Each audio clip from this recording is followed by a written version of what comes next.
Hi friends, Jesus with us ಚಾನೆಲ್ಗೆ ನಿಮಗೆ ಮತ್ತೆ ಸ್ವಾಗತ. ದಯವಿಟ್ಟು ವಿಡಿಯೋವನ್ನು ಸ್ಕಿಪ್ ಮಾಡದೆ ಪೂರ್ತಿ ನೋಡಿ ದೇವರ ವಾಕ್ಯವನ್ನು ಸಂಪೂರ್ಣ ತಿಳಿಯುವಿರಿ. ನೀವು ಫಸ್ಟ್ ಟೈಮ್ ನಮ್ಮ ಚಾನೆಲ್ಗೆ ಬಂದಿದ್ದಾರೆ, ದಯವಿಟ್ಟು ಸಬ್ಸ್ಕ್ರೈಬ್ ಮಾಡಿ. ವಿಡಿಯೋವನ್ನು ಲೈಕ್ ಮಾಡಿ, ವಿಡಿಯೋವನ್ನು ನಿಮ್ಮ ಸ್ನೇಹಿತರಿಗೆ ಶೇರ್ ಮಾಡಿ. ನಿಮ್ಮಿಂದ ನಮಗೆ ಹೊಸ ವಿಡಿಯೋ ಮಾಡಲು ಸ್ಫೂರ್ತಿ ಸಿಗುತ್ತದೆ.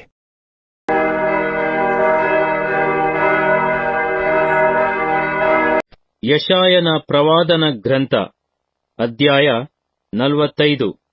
ಯೆಹೋವನು ಕೋರೆಷನನ್ನು ಕರೆದ ಉದ್ದೇಶ. ಯೆಹೋವನು ಯಾವನ ಕೈ ಹಿಡಿದು ಯಾವನೆದುರಿಗೆ ಜನಾಂಗಗಳನ್ನು ತುಳಿದು ರಾಜರ ನಡುಕಟ್ಟನ್ನು ಬಿಚ್ಚಿ ಯಾವನ ಮುಂದೆ ಬಾಗಿಲು ಹೆಬ್ಬಾಗಿಲುಗಳನ್ನು ತೆರೆದು ಮುಚ್ಚಿಸಲೀಸನೋ, ತಾನು ಅಭಿಷೇಕಿಸಿದ ಆ ಕೋರೆಷನಿಗೆ ಹೀಗೆನ್ನುತ್ತಾನೆ: ನಾನು ನಿನ್ನ ಮುಂದೆ ಹೋಗಿ ದಿಣ್ಣೆಗಳನ್ನು ಸಮ ಮಾಡುವೆನು, ತಾಮ್ರದ ಕದಗಳನ್ನು ಒಡೆದು ಕಬ್ಬಿಣದ ಅಗುಳಿಗಳನ್ನು ಮುರಿದು ಬಿಡುವೆನು. ನಿನ್ನ ಹೆಸರು ಹಿಡಿದು ಕರೆಯುವ ನಾನು ಯೆಹೋವನು, ಇಸ್ರಾಯೇಲ್ಯರ ದೇವರು ಎಂದು ನೀನು ತಿಳಿದುಕೊಳ್ಳುವ ಹಾಗೆ ಕತ್ತಲಲ್ಲಿ ಬಚ್ಚಿಟ್ಟಿರುವ ಆಸ್ತಿಪಾಸ್ತಿಯನ್ನು, ಗುಪ್ತ ಸ್ಥಳಗಳಲ್ಲಿ ಮರೆಮಾಡಿದ ನಿಧಿ ನಿಕ್ಷೇಪಗಳನ್ನು ನಿನಗೆ ಕೊಡುವೆನು. ನನ್ನ ಸೇವಕನಾದ ಯಾಕೋಬಿಗಾಗಿ, ನಾನು ಆದುಕೊಂಡ ಇಸ್ರಾಯೇಲಿಗಾಗಿ ಹೆಸರು ಹಿಡಿದು ನಿನ್ನನ್ನು ಕರೆದಿದ್ದೇನೆ.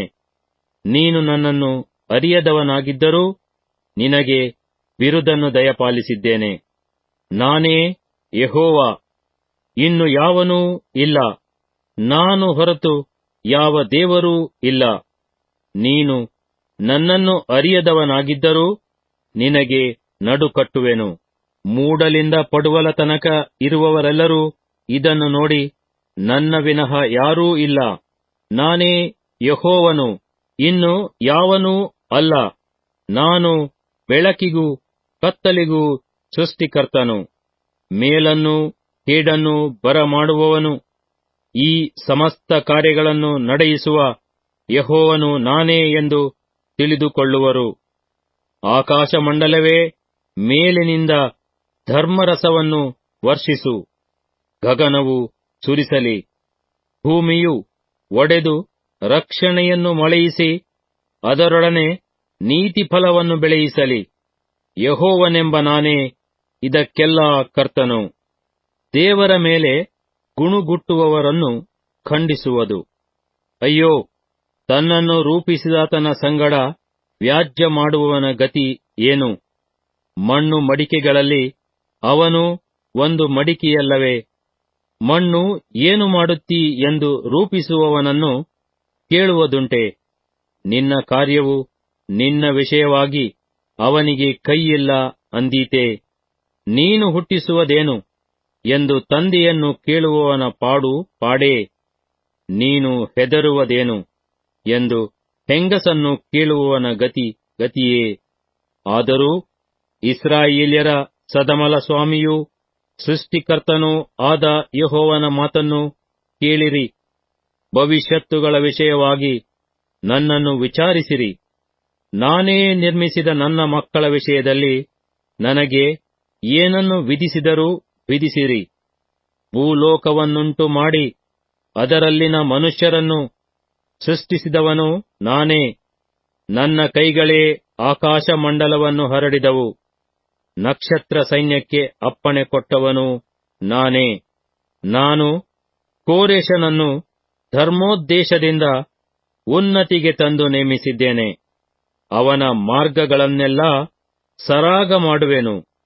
ಅವನು ನನ್ನ ಪಟ್ಟಣವನ್ನು ತಿರುಗಿ ಕಟ್ಟಿ ಕ್ರಯವನ್ನಾಗಲಿ ಬಹುಮಾನವನ್ನಾಗಲಿ ಕೇಳಿಕೊಳ್ಳದೆ ಸೆರೆಯಾದ ನನ್ನ ಜನರನ್ನು ಬಿಡುಗಡೆ ಮಾಡುವನು ಎಂದು ಸೇನಾಧೀಶ್ವರನಾದ ಯೆಹೋವನು ಅನ್ನುತ್ತಾನೆ.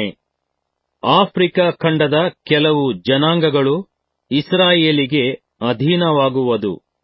ಯೆಹೋವನ ಈ ಮಾತನ್ನು ಕೇಳಿರಿ. ಐಗುಪ್ತದ ಆದಾಯವೂ ಕೂಷಿನ ವ್ಯಾಪಾರವೂ ಎತ್ತರದ ಮನುಷ್ಯರಾದ ಸೆಬಾಯರು ನಿಮ್ಮಲ್ಲಿಗೆ ಸೇರಿ ನಿಮ್ಮವರಾಗಿ ನಿಮ್ಮನ್ನು ಅನುಸರಿಸುವರು.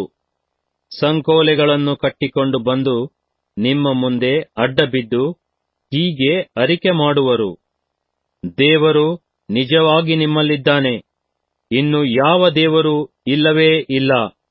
ಇಸ್ರಾಯೇಲ್ಯರ ದೇವರೇ, ರಕ್ಷಕನೇ, ನಿಶ್ಚಯವಾಗಿಯೂ ನೀನು ಮರೆಮಾಡಿಕೊಳ್ಳುವ ದೇವರಾಗಿದ್ದಿ. ಮೂರ್ತಿಗಳನ್ನುಂಟು ಮಾಡುವವರೆಲ್ಲರೂ ನಾಚಿಕೆಗೀಡಾಗಿ ಮಾನಭಂಗಪಡುವರು. ಹೌದು, ಒಟ್ಟಿಗೆ ಅವಮಾನದಲ್ಲಿ ಮುಣುಗುವರು. ಇಸ್ರಾಯೇಲಿಗೋ ಯೆಹೋವನಿಂದ ಶಾಶ್ವತ ರಕ್ಷಣೆ ದೊರೆಯುವುದು. ಯುಗ ಯುಗಾಂತರಕ್ಕೂ ನೀವು ನಾಚಿಕೆಗೀಡಾಗುವುದಿಲ್ಲ, ಮಾನಭಂಗಪಡುವುದಿಲ್ಲ. ಯೆಹೋವನು ದಿಗಂತಗಳವರನ್ನು ತನ್ನ ಕಡೆಗೆ ಕರೆಯುವುದು. ಆಕಾಶಮಂಡಲವನ್ನು ಸೃಷ್ಟಿಸಿದ ಯೆಹೋವನ ಮಾತನ್ನು ಕೇಳಿರಿ. ಆತನೇ ದೇವರು, ಭೂಲೋಕವನ್ನು ನಿರ್ಮಿಸಿ ರೂಪಿಸಿ ಸ್ಥಾಪಿಸಿದನು. ಅದನ್ನು ಶೂನ್ಯ ಸ್ಥಾನವಾಗಿರಲೆಂದು ಸೃಷ್ಟಿಸದೆ ಜನನಿವಾಸಕ್ಕಾಗಿಯೇ ರೂಪಿಸಿದನು. ಈತನು ಹೀಗೆನ್ನುತ್ತಾನೆ, ನಾನೇ ಯೆಹೋವನು, ಇನ್ನು ಯಾವನೂ ಅಲ್ಲ. ನಾನು ರಹಸ್ಯದಲ್ಲಿ ನುಡಿದವನಲ್ಲ, ತಮೋಲೋಕದೊಳಗಿಂದ ಮಾತಾಡಿದನಲ್ಲವೇ. ಶೂನ್ಯವನ್ನೋ ಎಂಬಂತೆ ನನ್ನನ್ನು ಹುಡುಕಿರಿ ಎಂದು ಯಾಕೋಬ ವಂಶದವರಿಗೆ ನಾನು ಅಪ್ಪಣೆ ಕೊಡಲಿಲ್ಲ. ಯೆಹೋವನೆಂಬ ನಾನು ಸತ್ಯಾನುಸಾರ ನುಡಿಯುವವನು. ನೆಟ್ಟನೆಯ ಮಾತುಗಳನ್ನೇ ಆಡುತ್ತೇನೆ. ತಪ್ಪಿಸಿಕೊಂಡ ಅನ್ಯಜನರೇ, ನೆರೆದು ಬನ್ನಿರಿ, ಒಟ್ಟಿಗೆ ಸಮೀಪಿಸಿರಿ. ತಮ್ಮ ಮರದ ಬೊಂಬೆಯನ್ನು ಹೊತ್ತುಕೊಂಡು ರಕ್ಷಿಸಲಾರದ ಆ ದೇವರಿಗೆ ಭಿನ್ನಯಿಸುವವರು ಏನೂ ತಿಳಿಯದವರಾಗಿದ್ದಾರೆ. ಹೇಳಿರಿ, ನಿಮ್ಮ ನ್ಯಾಯಗಳನ್ನು ಮುಂದಕ್ಕೆ ತನ್ನಿರಿ. ನಿಮ್ಮ ದೇವರುಗಳು ತಮ್ಮ ತಮ್ಮೊಳಗೆ ಆಲೋಚಿಸಿಕೊಳ್ಳಲಿ. ಪೂರ್ವದಿಂದಲೂ ಈ ಸಂಗತಿಯನ್ನು ಪ್ರಕಟಿಸಿದವರು ಯಾರು? ಅದು ನಡೆಯುವುದಕ್ಕೆ ಮುಂಚೆ ಯಾರು ತಿಳಿಸಿದರು? ಯೆಹೋವನೆಂಬ ನಾನಲ್ಲವೇ? ನಾನು ಹೊರತು ಇನ್ನು ಯಾವ ದೇವರೂ ಇಲ್ಲ. ನನ್ನ ವಿನಃ ಸತ್ಯರೂಪನೂ ರಕ್ಷಕನೂ ಆದ ದೇವರು ಇಲ್ಲವೇ ಇಲ್ಲ. ಎಲ್ಲಾ ದಿಗಂತಗಳವರೇ, ನನ್ನ ಕಡೆಗೆ ತಿರುಗಿಕೊಳ್ಳಿರಿ, ರಕ್ಷಣೆಯನ್ನು ಹೊಂದಿಕೊಳ್ಳಿರಿ. ನಾನೇ ದೇವರು, ಇನ್ನು ಯಾರೂ ಇಲ್ಲ. ಎಲ್ಲರೂ ನನಗೆ ಅಡ್ಡ ಬೀಳುವರು. ಎಲ್ಲರೂ ನನ್ನನ್ನು ದೇವರೆಂದು ಪ್ರತಿಜ್ಞೆ ಮಾಡುವರು ಎಂಬ ನುಡಿ ನನ್ನ ಸತ್ಯದ ಬಾಯಿಯಿಂದ ಹೊರಟಿದೆ. ಅದನ್ನು ಹಿಂತೆಗೆಯನು.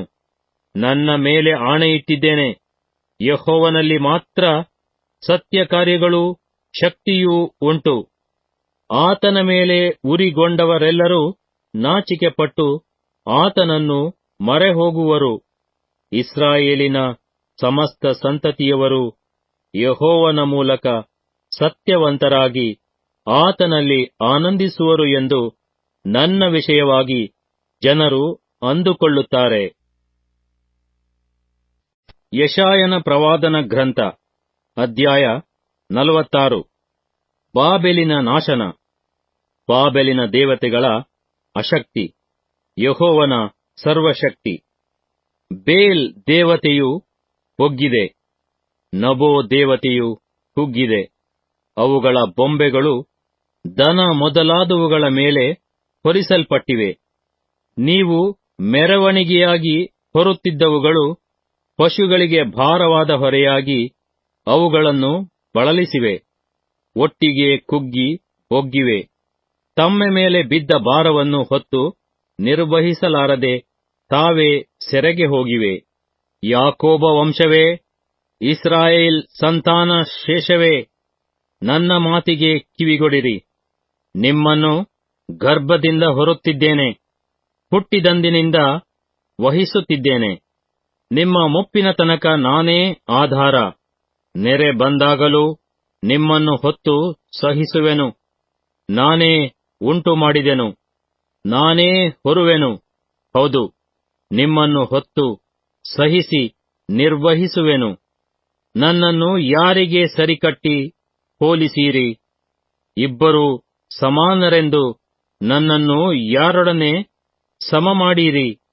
ಚೀಲದಿಂದ ಚಿನ್ನವನ್ನು ಸುರಿದು ತ್ರಾಸಿನಲ್ಲಿ ಬೆಳ್ಳಿಯನ್ನು ತೂಗಿ ಅಕ್ಕಸಾಲಿಗನಿಗೆ ಕೊಟ್ಟು ಕೂಲಿ ಗೊತ್ತು ಮಾಡಿ ದೇವರನ್ನು ಮಾಡಿಸಿ ಅದಕ್ಕೆ ಎರಗಿ ಪೂಜೆ ಮಾಡುವರು. ಅದನ್ನು ಹೆಗಲ ಮೇಲೆ ಹೊತ್ತುಕೊಂಡು ಮೆರವಣಿಗೆ ಮಾಡಿ ಪೀಠದ ಮೇಲೆ ಇಳಿಸಿ ನಿಲ್ಲಿಸುವರು. ಅದು ಅಲ್ಲಿಂದ ಜರಗದು. ಒಬ್ಬನು ಕೂಗಿಕೊಂಡರೂ ಉತ್ತರ ಕೊಟ್ಟು ಕಷ್ಟದಿಂದ ಅವನನ್ನು ಬಿಡಿಸಲಾರದು. ದ್ರೋಹಿಗಳೇ, ಮನುಷ್ಯರಿಗೆ ತಕ್ಕಂತೆ ನಡೆಯಿರಿ. ಪುರಾತನದ ಹಳೇ ಸಂಗತಿಗಳನ್ನು ಜ್ಞಾಪಿಸಿಕೊಳ್ಳಿರಿ. ನಾನೇ ದೇವರು, ಇನ್ನು ಯಾರೂ ಅಲ್ಲ.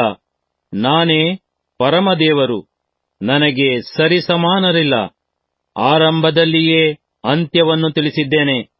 ನನ್ನ ಸಂಕಲ್ಪವು ನಿಲ್ಲುವುದು, ನನ್ನ ಇಷ್ಟಾರ್ಥವನ್ನೆಲ್ಲ ನೆರವೇರಿಸುವೆನು ಎಂದು ಹೇಳಿ ಇನ್ನೂ ನಡೆಯದಿರುವ ಕಾರ್ಯಗಳನ್ನು ಪುರಾತನ ಕಾಲದಲ್ಲಿಯೇ ಅರುಹಿದ್ದೇನೆ.